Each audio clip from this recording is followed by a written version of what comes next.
আসসালামু আলাইকুম প্রিয় দর্শক মণ্ডলী, আপনারা দেখছেন দৈনিক প্রদীপ শিকা ইউটিউব চ্যানেল।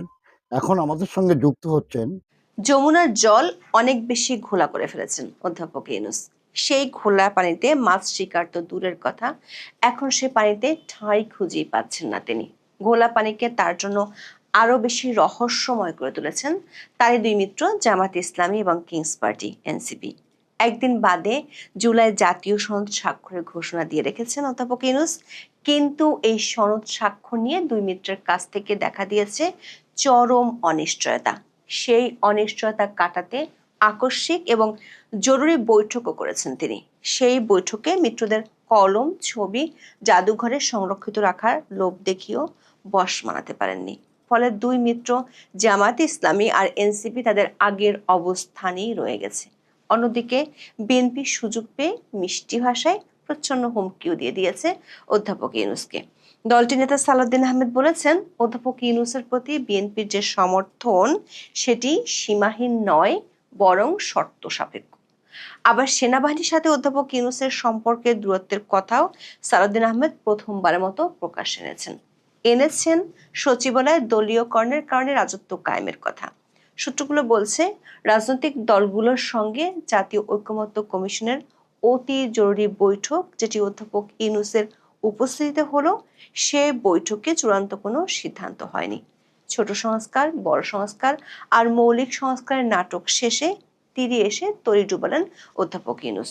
শুধু জামাত ইসলামী ও এনসিপি নয়, 5টি ইসলামিক ও 5টি বামপন্থী দল এখনো পর্যন্ত জুলাই সনদে স্বাক্ষর না করার সিদ্ধান্ত নিয়েছে।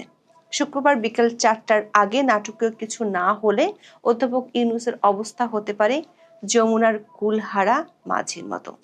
ফলে নির্বাচন কমিশনের নিবন্ধিত 52টি দলের মধ্যে 60% দলকে বাইরে রেখে জাতীয় ঐকমত্যের নামে যে তামাশা তৈরি করেছিল, সেটির শেষ দৃশ্য একেবারেই সন্নিকটে। বিস্তারিত জানতে চলুন যাওয়া যাক বিশ্লেষণে।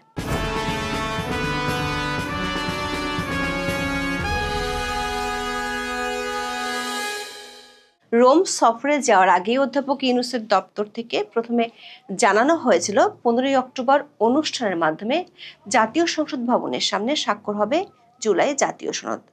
এরপর সেটি দুদিন পেছানো হয়, জানানো হয় 15 নয় 17ই অক্টোবর স্বাক্ষর হবে। 14ই অক্টোবর রাতে সংবাদ মাধ্যমগুলোর খবরে বলা হয়, জুলাই সনদের চূড়ান্ত খসড়া রাজনৈতিক দলগুলোর কাছে পাঠানো হয়েছে। তবে চূড়ান্ত জুলাই সনদে বাস্তবায়ন পদ্ধতি নিয়ে ওই খসড়ায় কিছু বলা নেই। অথচ 2 দফা আলী রিয়াজের কমিশনের মেয়াদ বাড়ানো হয়েছিল এই বিষয়টি সুরাহা করার জন্য। সবশেষ 1 মাস 6 বিশেষজ্ঞের সাথে কয়েক দফা বৈঠক করে গণভোট, সংবিধান আদেশ, সংবিধানের 106 অনুচ্ছেদ অনুযায়ী উচ্চ আদালতের কাছে মত চাওয়া, এমন নানা কিছু আলোচনায় এনেছিল ঐকমত্য কমিশন। শেষ পর্যন্ত ধরি মাছ না ছুঁই পানি নীতিতে চলে গেল কমিশন। অথচ গণভোট হবে সে বিষয়ে রাজনৈতিক দলগুলোর ঐকমত্য হয়েছিল, বিরোধ ছিল কবে হবে, জাতীয় সংসদ নির্বাচনের আগে নাকি ভোটের দিন। বিডি নিউজ 24 এর খবরে বলা হয়েছে, সংস্কার প্রশ্নে রাজনৈতিক দলগুলোর সংলাপে নেওয়া সিদ্ধান্ত যাতে পরবর্তী সরকারের সময় বাস্তবায়ন করা হয় তা নিশ্চিত করতে জাতীয় জুলাই সনদ 2025 পূর্ণাঙ্গভাবে সংবিধানের তফসিলে সংযুক্ত করার বিষয়টি অঙ্গীকারনামায় রেখে চূড়ান্ত করা হয়েছে এই রাজনৈতিক সমঝোতার দলিল। মঙ্গলবার রাতে 40 পৃষ্ঠার এই সনদ 33টি রাজনৈতিক দলের কাছে পাঠায় ঐকমত্য কমিশন। শুক্রবার জাতীয় সংসদের দক্ষিণ প্লাজায় প্রধান উপদেষ্টা মোহাম্মদ ইউনূসের উপস্থিতিতে তাতে স্বাক্ষর করবে দলগুলো। এমন খবরের পাশাপাশি গণমাধ্যমে আরও খবর আসে, কয়েকটি দল স্বাক্ষর অনুষ্ঠানে না যাওয়ার ইঙ্গিত দিয়েছে। 15ই অক্টোবর সকাল থেকে শুরু হয় যমুনার দপ্তরের তোড়জোড়, কারণ সরকারের মিত্ররা বেঁকে বসে। দৈনিক প্রথম আলোর খবরে বলা হয়, জুলাই জাতীয় সনদের ভবিষ্যৎ নিয়ে সংকট ও অনিশ্চয়তা দেখা দিয়েছে। শেষ মুহূর্তে এসে বাস্তবায়নের প্রক্রিয়া নিয়ে রাজনৈতিক দলগুলোর মধ্যে গুরুতর মতপার্থক্য তীব্র হয়ে ওঠায় বিচলিত হয়ে পড়ে যমুনা। আজকের পত্রিকার খবরে বলা হয়, এই অবস্থায় আগামী 17ই অক্টোবর পূর্ব ঘোষিত দিনে সনদ স্বাক্ষর আদৌ হবে কিনা তা নিয়ে অনিশ্চয়তা দেখা দিয়েছে। দর্শক, অনেক দিন ধরে যমুনার জল শান্ত ছিল না, কিন্তু এবার একদম জেগে উঠেছে খরস্রোত। আর তা ঠেকাতে ব্যতিব্যস্ত হয়ে পড়েন অধ্যাপক আলী রিয়াজের নেতৃত্বে বিশেষ টিম।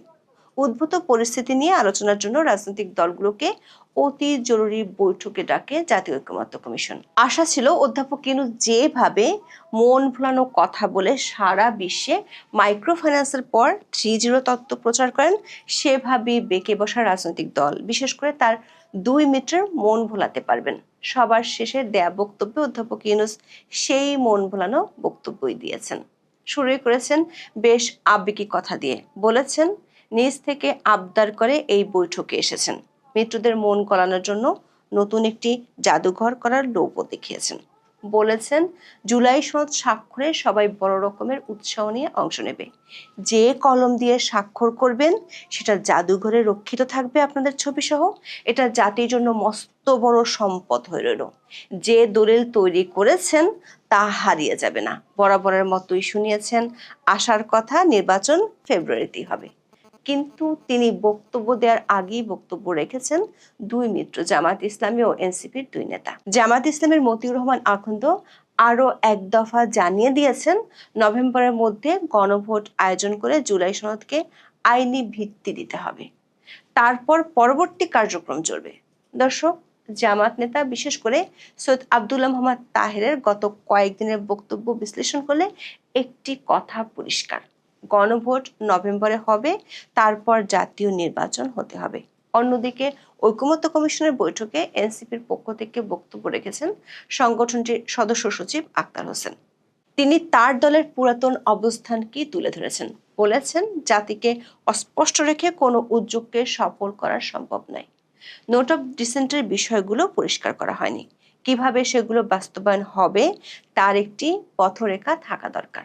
গণভোটের দিনক্ষণ আর জুলাই সনদ বাস্তবায়নের পথ পরিষ্কারের কথা তুলে ধরেন জনাব আক্তার। রাজনৈতিক নেতাদের মধ্যে সবশেষ বক্তব্য দেন বিএনপি নেতা সালাউদ্দিন আহমেদ। দর্শক, জনাব সালাউদ্দিন আহমেদ প্রথমবারের মতো এমন একটি বিষয় প্রকাশ্যে আনেন যেটি অধ্যাপক ইউনূসের জন্য সাম্প্রতিক সময়ে বেশ বিব্রতকর। সেটি হলো প্রতিরক্ষা বাহিনীর সাথে অধ্যাপক ইউনূসের দূরত্ব। শুনে আসি সালাউদ্দিন আহমেদ কি বলেছেন। আমরা চাই না প্রতিরক্ষা বাহিনীগুলোর মধ্যে কোন রকমের ভারসাম্যহীনতা নষ্ট হোক। আমরা সেটা এফোর্ড করতে পারবো না এই মুহূর্তে। আমরা চাই আপনার সাথে প্রতিরক্ষা বাহিনীর সুসম্পর্ক বজায় থাকুক। রাষ্ট্রে একটা ব্যালেন্সড অবস্থা থাকতে হবে। আমরা নির্বাচনকে সামনে রেখে কোন রকমের ঝুঁকির মধ্যে আমরা যেতে চাই না, যেতে পারবো না, সেটা আমরা এফোর্ড করতে পারবো না। দর্শক, সালাউদ্দিন আহমেদের বক্তব্য থেকে একটি বিষয় পরিষ্কার, সাম্প্রতিক সময়ে সেনাবাহিনীর সাথে সরকারের যে দূরত্ব তৈরি হয়েছে সেটি বিএনপির পছন্দ নয়, এমনকি সেটি এফোর্ড করতে পারবে না বলেও হুঁশিয়ার করে দিয়েছেন তিনি। আবার বলে দিয়েছেন, বিএনপি যে অধ্যাপক ইউনূসকে সমর্থন দিচ্ছে সেটি একেবারে সীমাহীন নয়, বরং বিএনপির একটি শর্ত আছে, সেটি হলো নির্বাচন। সেই নির্বাচনে যদি 2 মিত্রের বিমাতা সুলভ আচরণে পিছিয়ে যায় তাহলে বিএনপি যে অধ্যাপক ইউনূসের হয়ে আর বাঁশি বাজাবে না, সেটি পরোক্ষভাবে সালাউদ্দিন আহমেদ জানিয়ে দিয়েছেন। দর্শক, ঐকমত্য কমিশনের বৈঠকে অংশ নেওয়া বেশ কয়েকটি রাজনৈতিক দলের নেতার সাথে আমরা কথা বলেছি। এছাড়া বেশ কয়েকটি গণমাধ্যমে প্রকাশিত খবর থেকেও জানা গেছে, জামায়াতে ইসলামী ও এনসিপি জুলাই সনদে স্বাক্ষর না করার সিদ্ধান্ত নিয়েছে। খবরে বলা হয়েছে, জুলাই সনদের অনুলিপি পাঠানোর পর মঙ্গলবার রাতে এনসিপি নেতাদের সঙ্গে কমিশনের সহসভাপতি অধ্যাপক আলী রিয়াজের অনানুষ্ঠানিক বৈঠক হয়। সেখানে দলটির পক্ষ থেকে বলা হয়, বাস্তবায়নের পদ্ধতি নিয়ে মীমাংসা না করলে জুলাই সনদ 90 দশকের 3 জোটের রূপরেখার মতো ব্যর্থ হবে। সংবিধান আদেশ জারির মাধ্যমে সংস্কার প্রক্রিয়া এগোনো না হলে এনসিপি সনদে সই করবে না বলে ওই বৈঠকে জানিয়ে দেওয়া হয়। জামায়াত ইসলামের দলীয় সিদ্ধান্ত হলো, সনদ বাস্তবায়নের সুপারিশ না দেখে স্বাক্ষর করবে না দলটি।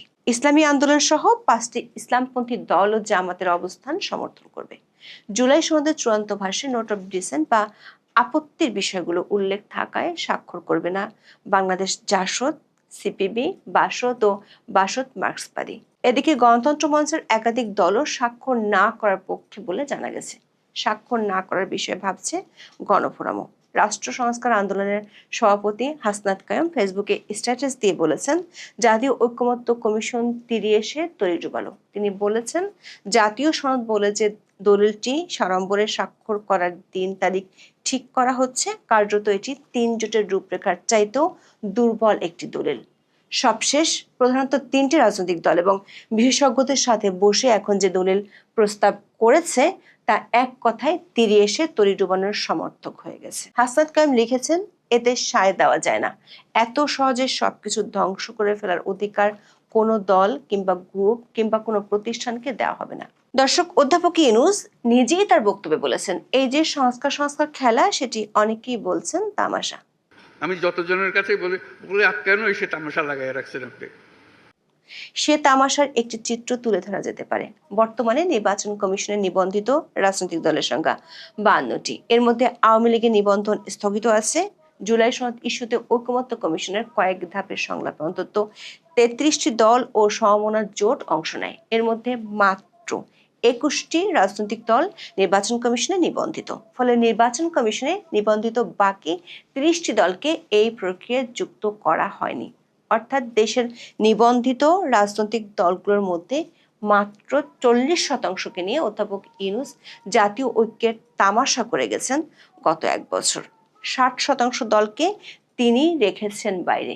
বিশ্লেষকরা বরাবরই বলেছেন, রাষ্ট্রীয় কাঠামোর মৌলিক সংস্কার মতো গুরুত্বপূর্ণ একটি উদ্যোগে বেশিরভাগ নিবন্ধিত দলের অনুপস্থিতি ভবিষ্যতের ঐক্যের জন্য বড় চ্যালেঞ্জ তৈরি করতে পারে। নিবন্ধিত হয়েও কোন যুক্তিতে এবং কোন মানদণ্ডের ভিত্তিতে এসব রাজনৈতিক দলকে সংলাপে অন্তর্ভুক্ত করা হয়নি, সেই প্রশ্ন কিন্তু রয়ে গেছে। ফলে অধ্যাপক ইউনূসের মুখনিসৃত তামাশা আদতেই একটি তামাশা হয়ে থাকছে কিনা সেটি নির্ভর করছে ঐকমত্য কমিশনে অংশ নেওয়া রাজনৈতিক দলগুলোর সিদ্ধান্তের উপর। এখন এ পর্যন্ত। সবাই ভালো থাকুন, সুস্থ থাকুন, নিরাপদে থাকুন। দেখা হবে আগামী পর্বে।